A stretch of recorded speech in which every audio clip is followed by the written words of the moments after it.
Please take your seats. We're getting started shortly.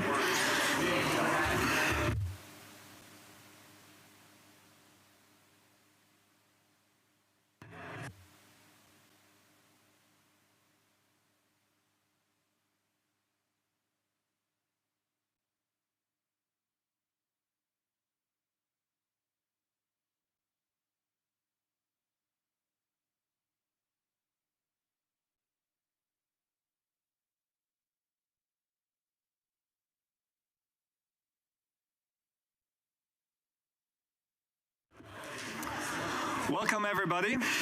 Please get seated. We'll start with our panel for today. I hope you all had a good lunch.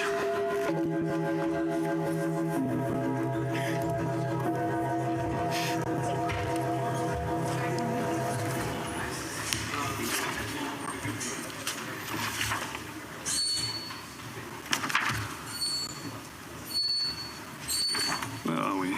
Here. Right, so welcome to this panel titled Providing Clear, Concise, Correct Information to the Public. My name is Alex Karl. I'm one of the PDC co-chairs, and it's my honor to moderate this panel today. I am very happy to introduce you to our panelists. We're starting to my right and your left. We have Peter Kaiser. He is the Crisis Communications Advisor of the International Atomic Energy Agency. Then we have Sonja Wintersberger. She is the Deputy to the Director of the United Nations Information Service. Next to me is Matt Kaplan, the Senior Communications Advisor and former host of Planetary Radio from the Planetary Society. And online, we are joined by Anastasia Medvedeva. She's an international journalist and co-founder of the aerospace marketing and communications agency Regravity. And with that, so what the idea for this panel is to look at how is information flowing from the different actors that are involved. If we take, for example, our famous PDC 2023 exercise, you will all remember that IWAN issued a warning, and we're going to look at how this warning would flow from the issuing agency over to the traditional media and also cover social media. And this is to see what is happening, how do these actors interface or maybe not interface. And the outcome of this panel is really to learn from each other and see how we can improve. So, I'm just checking with the tech folks. Do we have the fourth panelist? Because it would be nice to see everybody while we are discussing. So, as mentioned, let's assume we have a situation such as the discovery of a potentially hazardous asteroid like PDC 2023, or another potentially or actually hazardous event that needs a warning. So, Peter, starting with you, could you walk us through the steps that would happen on the issuing side? And what are the key aspects that you focus on to make sure that the intended message reaches the public? And maybe also add how long this might take on your side. Well, in the case of the IAEA, with an emergency notification that we would receive through a system that's already been set up between the member states, that's a secure website that allows us to determine whether the issuing country is in fact issuing a notification that they are issuing deliberately, in other words, it's not a mistake, and that we can also verify the identity of the person who is issuing that notification. That would be a notification of either, let's say, a radiological or a nuclear emergency, and certainly under the joint plan that I think my colleague mentioned to you a couple of days ago, this would also involve the potential re-entry of a satellite. If we were notified, and when we are notified, I should say, we have a very tight time limit to do that authentication and verification, usually within a matter of a couple of minutes. We would simply call the counterpart and determine the identity, and also make sure that the way we understand the message was the way it was intended. In other words, that there's nothing lost in translation. Once that handoff is done, then it's published on this website, and the website reaches about 1,500 people who have been designated by their countries to be our counterparts in receiving emergency notifications. They would then have their own national stipulations as to how quickly they would need to inform their own emergency response teams. On our side, on the public communication side, we have to get the initial statement out within an hour, preferably much less, and to do so we have templates in place that management has already signed off on, so that we can ensure that the public knows that we're aware of an event, and if the circumstances allow, we are in contact with the appropriate authorities in the country where that event is taking place. We then would, of course, be issuing that statement on social media as well as on the website, and we would certainly be in touch with the press. So you can assume within about 60 minutes that initial statement would go out, probably with very little detail, just because from our exercises and experience, we know that there's very little detail usually provided at the very initial stages of an emergency. And with the, let's say, first detailed statement, we are looking probably at a 2-hour timeline. So in other words, from the event, you'd assume that you'd have something detailed from us within, let's say, 3 hours of the event actually occurring. Now, how well that is picked up by the media as well as by social media depends upon a number of factors, the most important one being that the focus of the message has to be about public safety rather than about technical aspects, because, which we can also get into later, we're dealing with issues of innumeracy. In other words, the kinds of units that would be used to describe a dose are not very familiar to the public, and that can also cause a great deal of confusion and potentially more anxiety than would be required. So altogether, mechanically, you're looking at 3 hours. In terms of how quickly the media then pick this up, in our experience, that happens usually within minutes. So let's say, worst case scenario, you're looking at somewhere between 3 and 4 hours. Thank you, Peter. So, Sonja, I understand the UNIS, is it, or is it UNIS? UN Information. You might want to use the microphone. Yes. Yes, I work for the UN Information Service in Vienna. I understand the United Nations Information Service is acting as a sort of interface between the different UN entities and the media at large. Is that a fair understanding? Or let me rephrase the question. I'll let you answer that part as well, and then maybe you can elaborate a little bit. If such a message would be issued, how would you help in disseminating that, and what would you focus on to keep that intended message? Mm-hmm.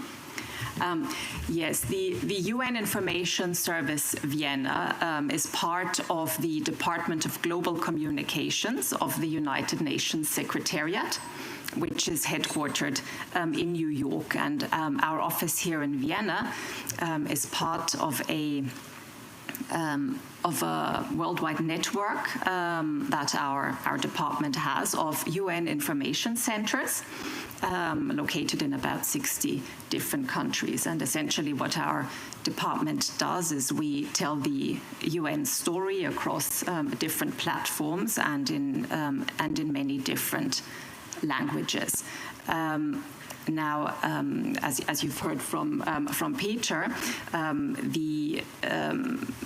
the different entities within the United Nations family have their own communications. They communicate on their mandates and within their area of expertise.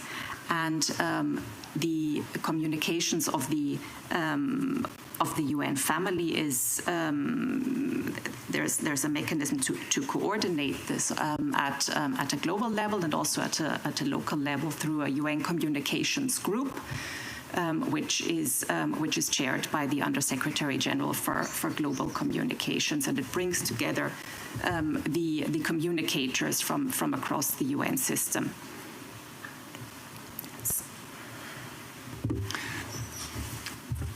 Do you have any role to play in disseminating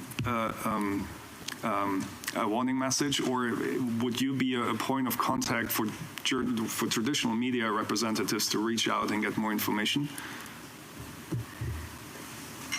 Well, with the mechanism that Peter was referring to here, the International Atomic Energy Agency communicates directly. Generally, the different parts of the UN system, they communicate on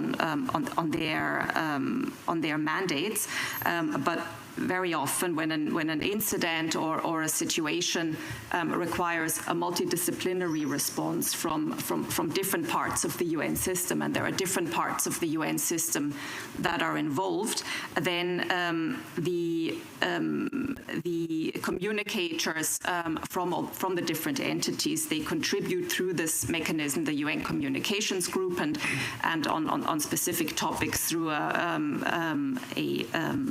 a group that's been set up to deal with a specific topic, contribute the messaging from their respective entities, so that that all the different parts of communications have the same information from the different entities on their areas of expertise. And then there are UN communications platforms where then also information is shared from across the UN system on situations that have a response from across the UN system. So the different organizations will contribute content for these platforms. So very often there would be a dedicated web page on the UN News website that deals with a specific issue, and that would then have information content that's contributed by the different organizations from within the UN system. And yes, and very importantly, the spokesperson for the UN Secretary General would inform the public on the Secretary General's position, yeah. So. And locally, as mentioned, there are platforms in many different languages also that are provided by the UN information centers who are able to communicate in many different languages beyond just the 6 official UN languages. Yeah. You bring up an interesting point with the translation service. How long would these translations usually take? Is it a matter of hours, days, weeks? Well, strictly speaking, it's not translations. I mean, when we're looking at communications in the 80 languages, I mean, to be honest, in many scenarios that we're looking at, or the hypothetical scenario that was being discussed over the past 3 days here, the news is already going to be out. So the information is going to be publicly available, and but nevertheless, so it's not necessarily going to be always a question of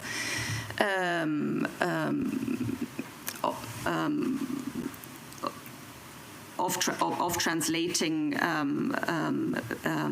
very immediate news, but there is an important element of being a source of reliable, verified information, of being the source of information on the international response to an issue, and so there's the global UN news page in the 6 official languages, and also other languages, and then at local levels in about 80 different languages, the resources of the UN information centers. Okay, thank you very much, Sonja. Yeah, it makes total sense that you say the news will be out before translations will be out, and that brings me to Matt here. So, as representative of the traditional media, in such a scenario, what are you and your colleagues then grabbing onto, or what do you focus on that you want to transmit to the general public? What do you take from that? I don't think you just take it one-to-one. No. Well, sometimes. Some will. I could name some.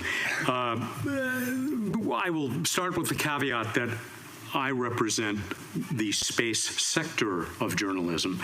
And those of you who have been in press briefings with my colleagues and myself, you know that if it's a big story, like a rock is maybe coming toward our planet, we're going to ask questions at a briefing until you cut it off.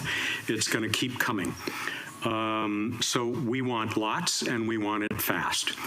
But there is also, of course, the general journalism sector, hopefully represented in many cases by science journalists, but as you know, often not. And so it is with that group, and even sometimes with the science journalists whose work has to go through an editor who may not be that science literate, that we can sometimes get into trouble. So yes, we want things quickly, and we want things very completely. It's good to hear about the fast response procedures, processes that are already in place, because, you know, beyond formal journalism, which I hope I'm a representative of, there are all those other channels out there now, the social media folks who, as we know, are not necessarily going to get things right, who are going to be right on top of this, and there will be no way to keep things a secret. This is simply not that kind of thing. I don't know if I'm starting to answer what you were after here, Alex, but we're going to want to be informed as quickly as possible and as completely as possible. Maybe one follow-up question. What would be the most, well, you said you want it all and fast and complete. If you don't have it complete, what is your main focus to push out to the audience to? Again, as a space journalist, we want to know lots of details that we can convey to our science-literate audience. If I was working for the Los Angeles Times, my main concern would be, just as you heard, it's about public safety. What's the danger? How big of a danger is it? How far off is it? Is it being minimized in any way because people are worried about causing a panic? You think back to that wonderful movie, Don't Look Up. And what do they say? I think the scientists come to the White House and say, yes, I think initially they say there's a 90% chance that this giant rock is going to take out our world.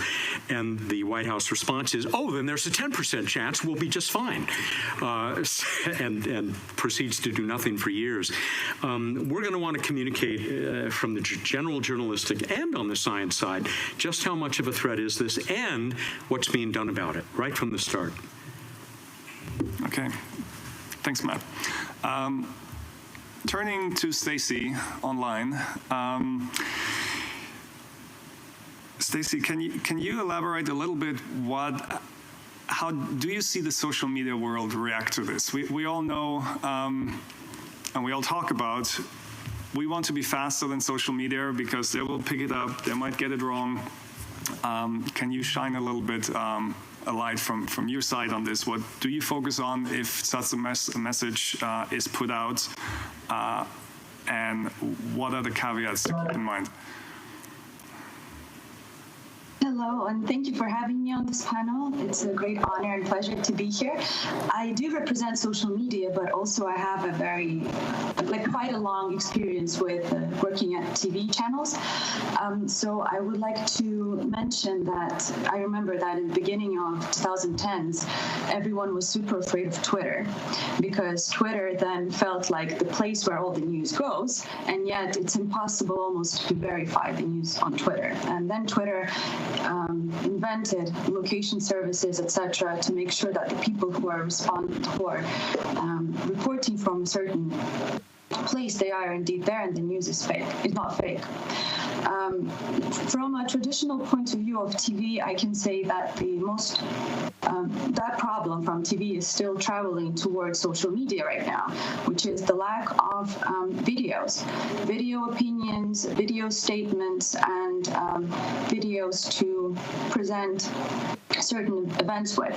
So, for example, since I am a space journalist as well as space communicator, and I do things for Instagram and YouTube, I can say that a lot of the moments when we get news from space, it's very difficult to make a story out of it using correct and precise images. And of course, the audience right now and a lot of creators are being not that wise about what they use as videos.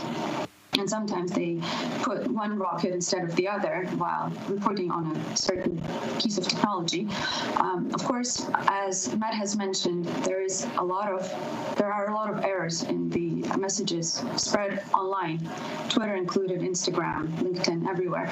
But there are always sources which you can trust, like the UN, like the Planetary Society, like other organizations around the world. And also there are influencers. Influencers are people who have a huge following and who represent a certain profession or a certain organization in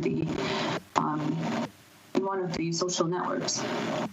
So I can gladly say that most communicators who have a big audience, they come from a good background and their information is verified and you can trust in it. So those are the people that everyone should be looking towards. The people who work at space companies, who check their data and who have access, which is very important, who know where to go to find information from the United Nations. Because while I was working for TV, I knew the paths, how to get in, who to connect to, who to call, but a lot of people on social media don't do that, don't know that, and also a lot of press people and phones are missing from websites, so it's impossible to connect with certain people. So those are the main problems that I see right now. Thank you, Stacey. You addressed two very key points that we're keeping in mind. One is trust. People, especially in an emergency, they want to turn to a trusted source. You mentioned a few of them, like the UN, Planetary Society. Thank you for that, Stacey.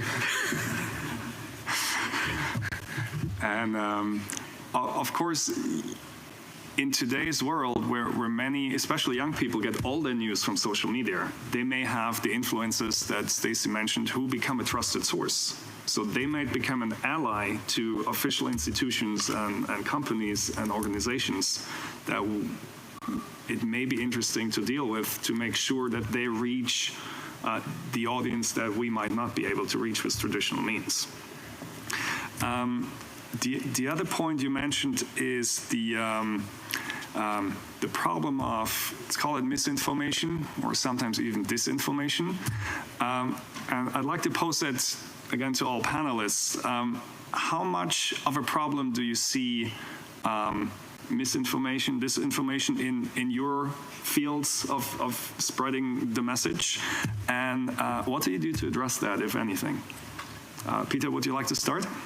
We started looking at this back in 2018 when we had a symposium on emergency public communication, and then it was postulated that although it wasn't termed generative artificial intelligence, that something like that would appear within the next decade. Now we're seeing generative artificial intelligence doing exactly what we feared it would, but 5 years earlier, and also with a veracity, or I should say a believability quotient that's much higher than we assumed would be the case. So right now with GPT-4, you can assume that probably in the 70% range of credibility. That means people who've already been prepared in research to know that they should differentiate between synthetic media and authentic media, and to determine whether they're reading something that was produced as misinformation synthetically or not, are unable to do it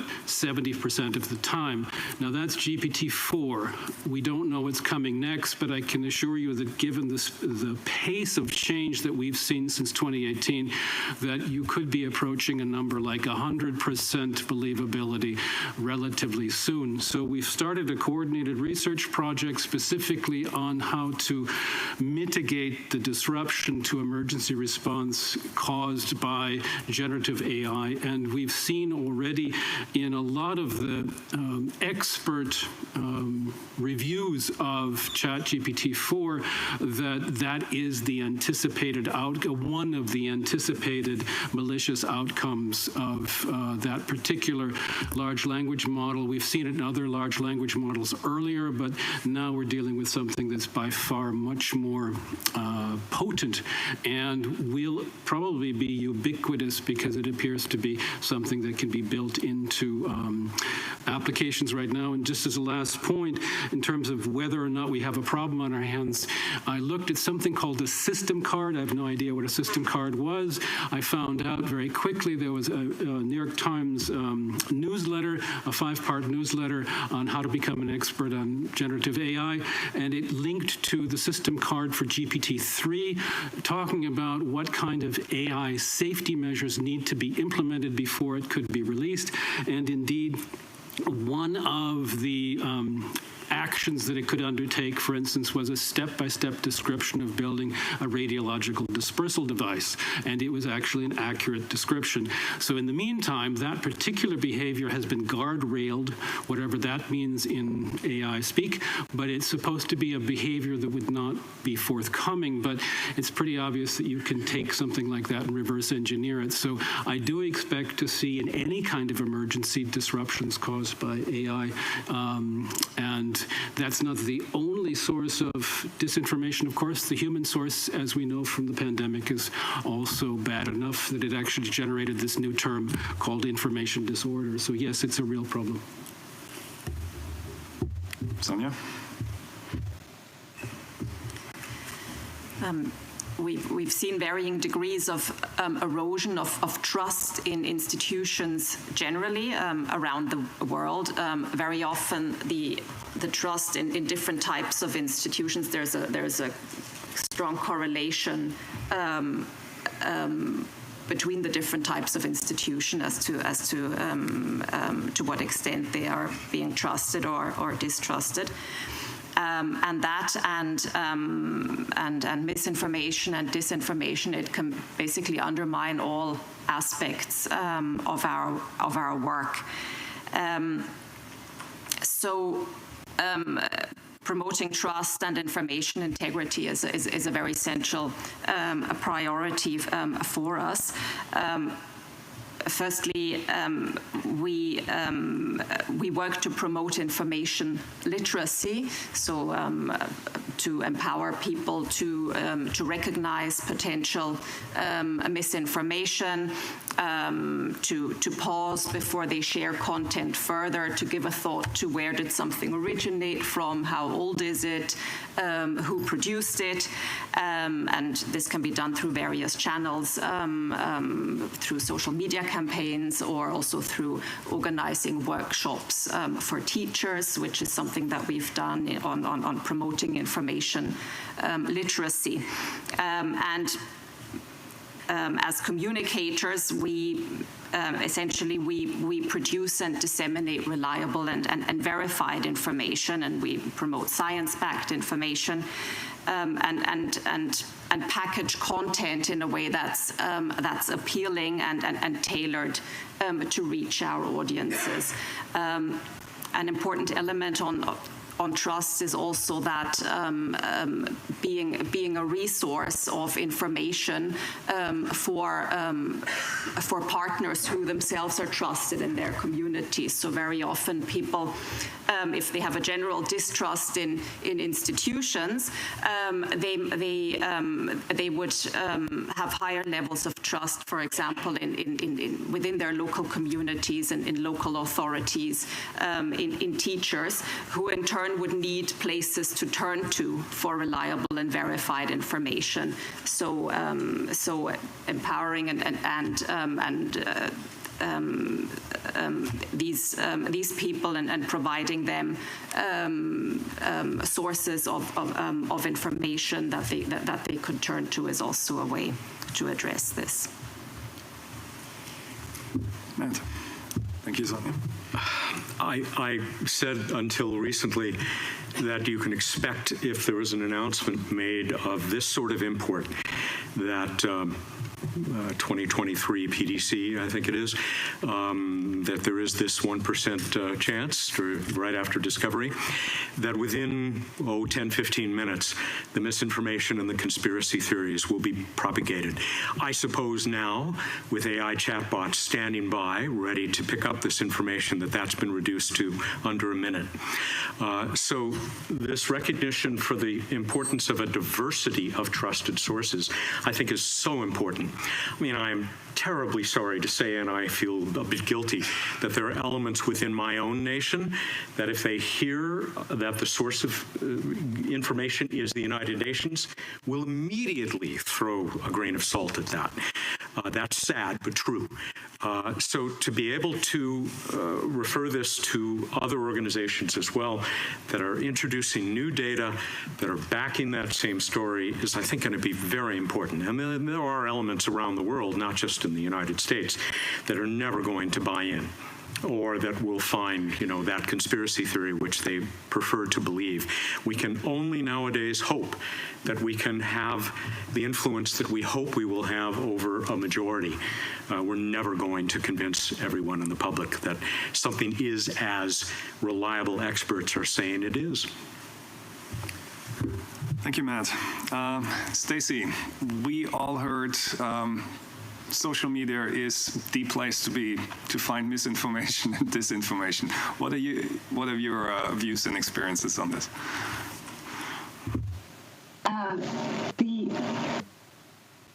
Social media is a great place to be, right? The speed with which information is shared, the amount of information you can share, the different ways you can share information is really incredible. And before anything else, I would like to say that once machines for publishing were created, the biggest fear was that someone might print a bad book with that publishing technology. And yet, several centuries later, anyone can print a book right now. So I guess that we can also try to take this outlook with social media, that we still know which book is sold the most around the world. And it's not, the earth is flat. That book is not selling as well as, from what we know. So my main point here is that people trust people. People are already starting to not trust AI as much. We're afraid of AI in a way. So the best way to counteract everything that is coming now, ChatGPT, AI avatars for making videos, is if the audience knows that there is a certain person, and that person goes online every now and then, and that person gives the information from a certain source.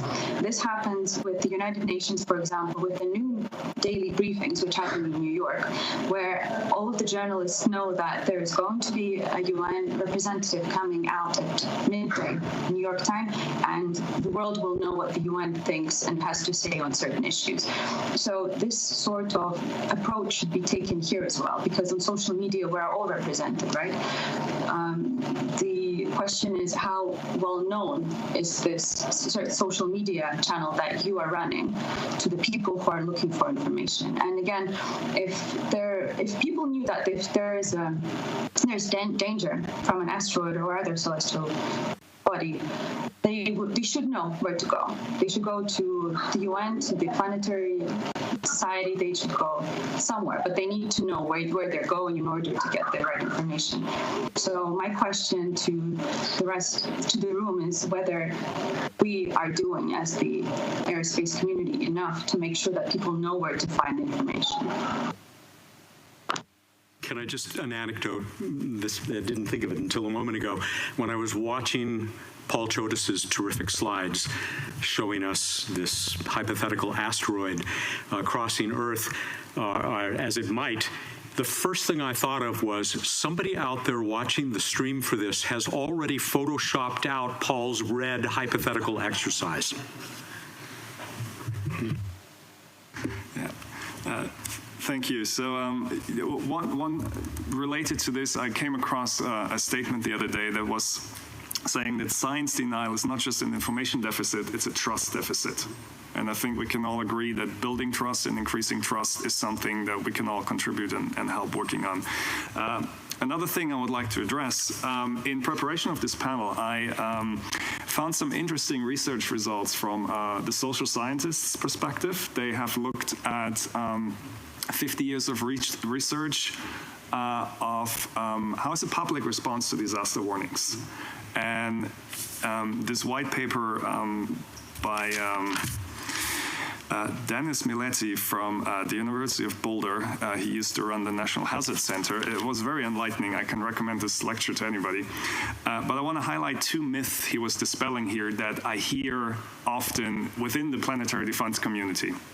So I want to make sure we are really aware of this. The first one is the fear of causing a panic by announcing an asteroid or potential warning of an asteroid coming to us. Apparently that's plain wrong. I have a paper on this on Friday. I'll provide a little bit more information than now. It's just one aspect I want to highlight. We're a little bit running not quite out of time yet, but I want to leave some time for audience questions as well. So I'm going to package that together with the second observation, which I'm in a way very happy about, that it's actually in the title of this panel. It mentions concise information. Apparently concise is another myth. We don't want to be concise, because when we are concise and say, there's an asteroid coming, here's the bullet points you need to know, but nothing else. In those situations, people are starving for information, and we feed them very little. So congratulations, we just created an information vacuum. And people will go anywhere to find more. And that can be social media, that can be the TV, whatever is running. So we want to keep that in mind. And I'm happy that we're able to learn, hopefully, and know that I understand initially, as Peter mentioned, the initial warning will be very short because there's not much known yet. But I was also happy to hear that within 2-3 hours, there's more to be provided. And this is maybe another thing that we want to be really transparent with, that this is what we know, this is what we don't know, and this is when we might get more information, and to fill this information vacuum as best as we can. Related to this, I would like to hear from around the panel, what are your experiences with this, and what informations do you provide to avoid such a situation, if you keep that in mind?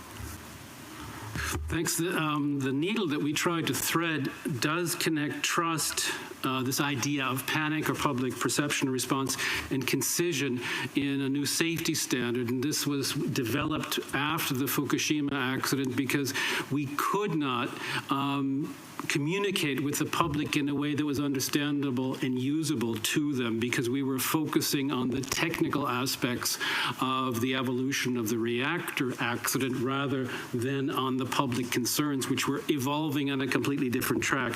So in terms of trust, what I find that engineers and scientists often struggle with is that their reaction to, let's say, a radiological or a nuclear emergency is totally different from the public's, because they're an expert. The understand how these function.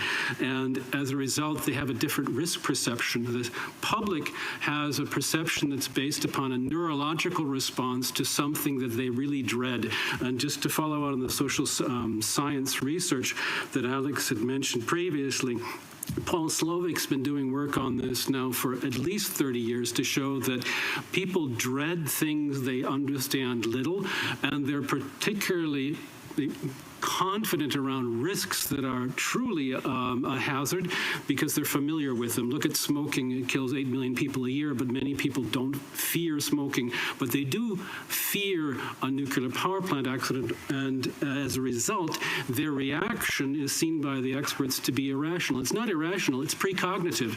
In the same way that you can't see that my jacket is green because it is gray, we all see it as gray, the response to a radiological emergency is also precognitive, and that is a so-called affective response. It's a pre-emotional response, but what it leads to is people's sense of fear and outrage, which kicks in neurologically very quickly and persists for a long time. And as communicators, we have to respond empathetically, take those concerns to be real, although we know that technically they are not, and talk about them in context. So in other words, the way you build trust is to talk about that fear as much as you need to. In other words, don't be concise.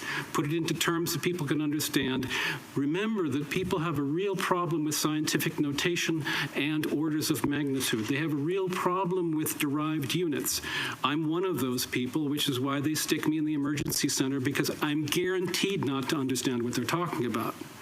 And most people don't. They want a simple answer to, am I safe? And if you want to build trust, as Stacey was saying, talk about what people care about on the channels where they are bound to find you. And do we do enough to get there? Probably not. We have to start embracing social media much more than we'd like to, I'm sure, and much more than many institutions do, for the very simple reason we won't be able to reach people otherwise.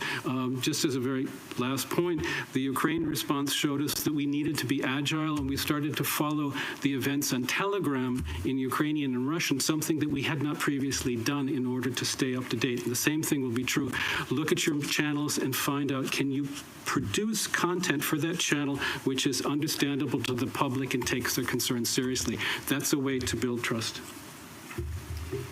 Thank you, Peter. In the view of time, I would like to open up the floor for questions from the audience, either in person here or online. In addition to online, we have a little poll prepared, so that's also an invitation for the folks here in the room. If you go to Slido, you can participate in the poll just to see which information source do you trust and how can we increase the trust between our community and the public, just to get your feedback on those. So you're welcome to go to Slido and provide your inputs there. In the meantime, I saw over there was a question. Yes, thank you very much, Juan Carlos Villagran from US Spider. Thank you to the panelists for pointing out very interesting issues and interesting references, like, of course, risk perception and how people would react to warnings is also equally important. I think my question would be to you, how would you recommend I1 to disseminate information on events that may take place 10 years down the line versus those that may take place within an hour? There's a big difference between those. So I didn't see that, but I think it's an important issue to look at.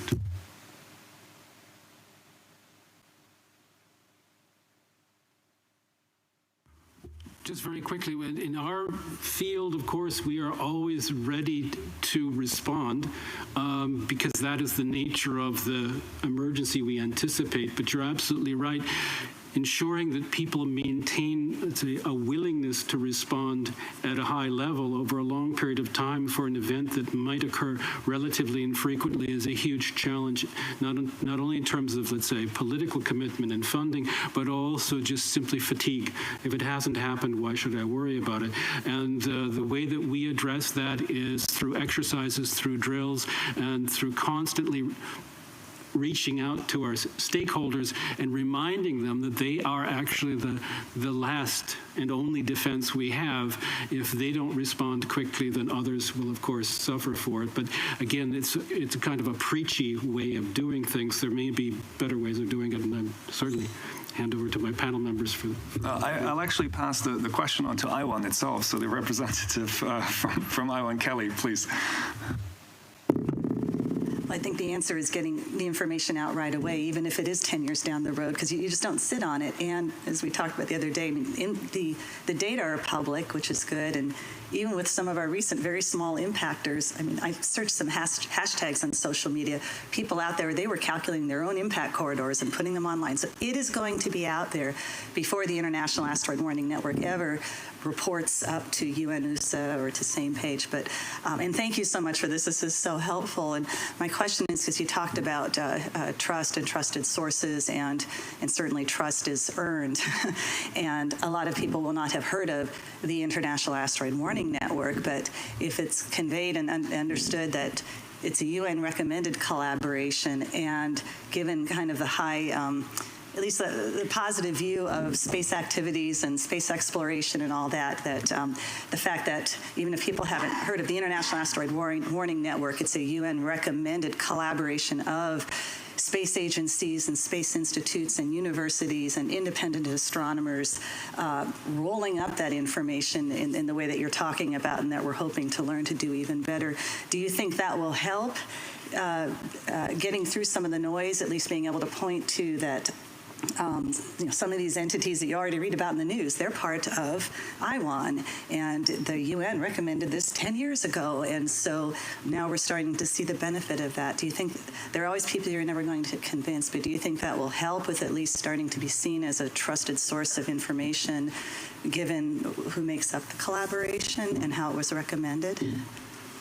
Maybe one thing I can add, reading this social science paper recently, they recommended that the information is provided often and via different sources, because different people will see different institutions or people as a trusted source. So the more people you can engage to help you spread your message, the better. Well, and again, certainly the individual entities of IWAN will be doing their own thing also, but also as that collaboration coming together and conveying information like to UNOOSA, hopefully that will help too. I'm sure it helps then if it's just one entity. Well, no, that's the point. Yes. It won't just be IWAN. It'll be IWAN as a collaboration, but then everybody, again, functioning within their own countries, doing what they are already tasked to do in their own countries. So it will be happening from multiple avenues. But you're right, if it is just, and that's the thing, it's not controlled because the data are public and because all of the signatories to IWAN, and even those who aren't signatories to IWAN, it's all voluntary, it's a collaboration. And so everybody's functioning on their own also, from the space agencies all the way to the independent astronomers. So you have multiple sources speaking independently and also coming together as IWAN, producing that official notification up to USA and to Same Page. I guess just wondering what the thoughts are on that. Does that add any credibility in some way over the noise that will be out there with those who will do what they will with the publicly available data?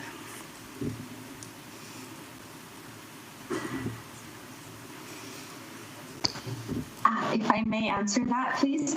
So thank you for the question. The most important thing is that the society itself, our society, knows where to send the information, where the information is gathered, and hopefully there is one source of information we all feed our data to, which people can come to, because it's very difficult as for a journalist or a social media influencer or anyone to go through multiple sources. They do if they do their work, but most people catch one link, they take the information from there and they use it. So if there is a platform where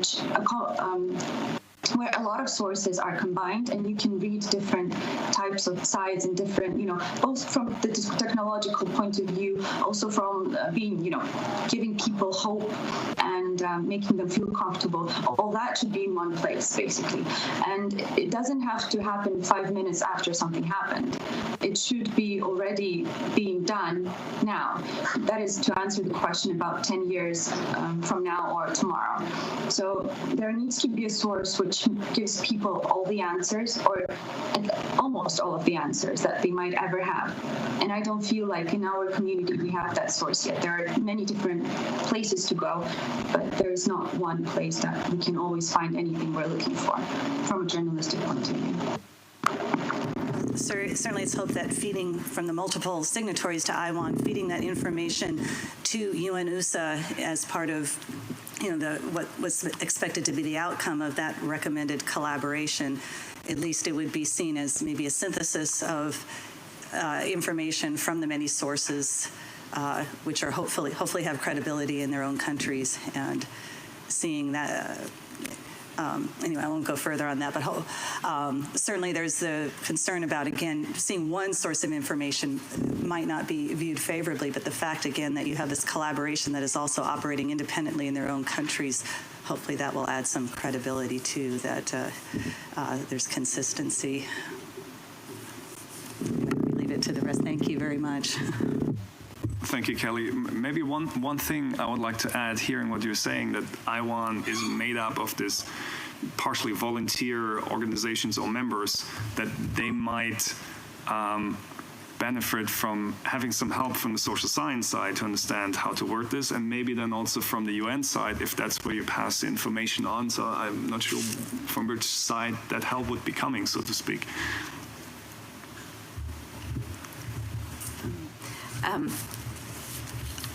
I'd like to add to a few points, including the question on communicating something that's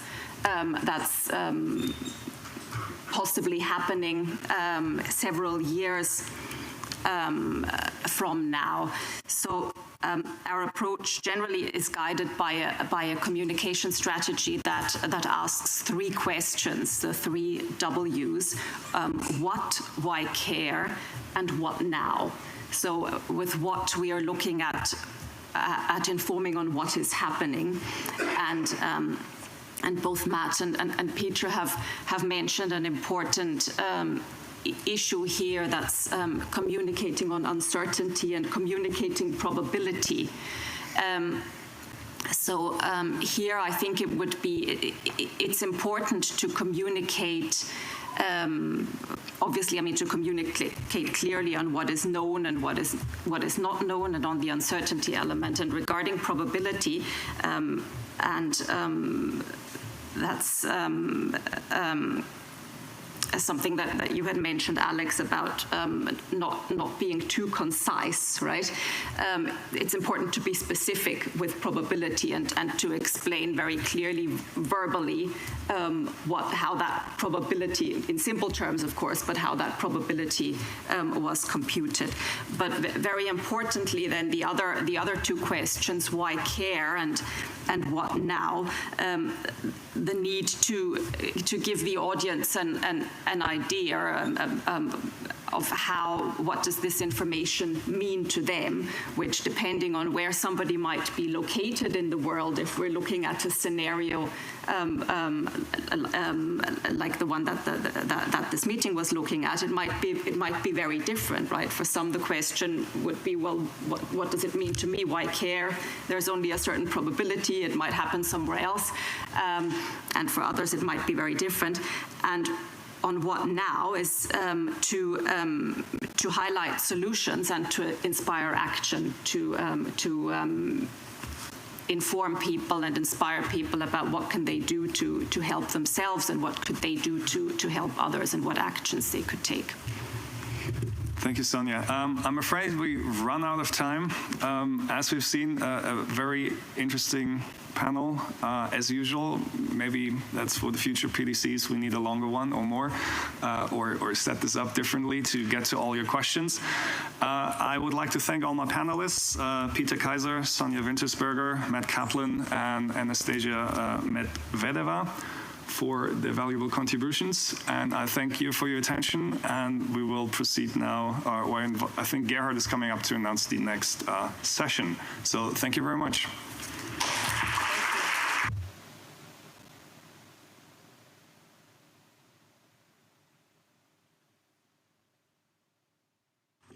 Yeah, also many thanks from my side.